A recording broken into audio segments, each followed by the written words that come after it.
দেখ, আমি বাংলাদেশের স্বাধীন বাংলাদেশের সকল রাষ্ট্রনায়ক এবং সকল প্রধানমন্ত্রী অর্থাৎ রাষ্ট্রের যখন যে প্রধান ছিলেন, নট রাজনৈতিক ব্যক্তিত্বের প্রধান, রাষ্ট্রের এবং রাষ্ট্র পরিচালনায় যিনি প্রধান থাকেন তখন তিনি রাষ্ট্রের গার্ডিয়ান। এই কারণে আমি সিম্পলি শর্ট অ্যানালিসিসটা মানে SWOT শর্ট অ্যানালিসিস সিম্পল করেছি, বাট হ্যাঁ আমার যে শর্ট অ্যানালিসিসটা টোটালি ম্যানুয়াল বেসড ম্যানমেড ইতিহাস। তাতে আমি যা পেয়েছি আমি এখন প্রকাশ করতে পারি, বাট করব না। কেন করব না? আমি ইনশাল্লাহ আগামী 2 বছরের যে আমার যে প্রস্তুতি, আমার যে পরিকল্পনা, আমার যে প্ল্যান, সেটা আসলে আমার না। আমি জাস্ট কামলা, বেতনভুক্ত কর্মচারী এবং কমিটেড এবং সেই সাথে ট্রাস্ট।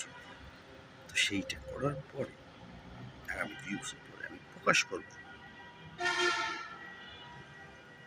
তখন বাংলাদেশ না বিশ্বের মানুষ সকলে মূল্যায়ন করবে আশা করি, এবং সকলে শুনবে এবং যাচাই করবে।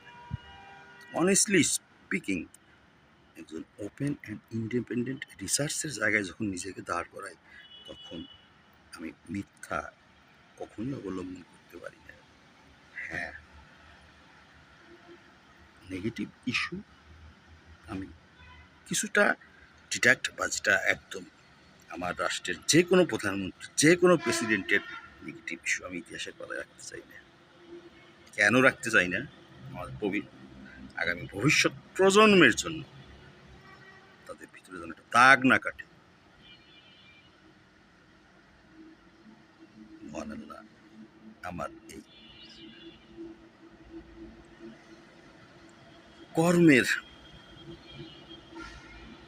জন্য আমাকে সুস্থতা দান করুন এবং কর্মটি সম্পূর্ণ যেন করতে পারি মান সম্মানের সাথে, এবং ওপেন অ্যান্ড বোল্ডলি যেন করতে পারি ন্যায় ও ন্যায্যতা ও সত্যতার উপরে।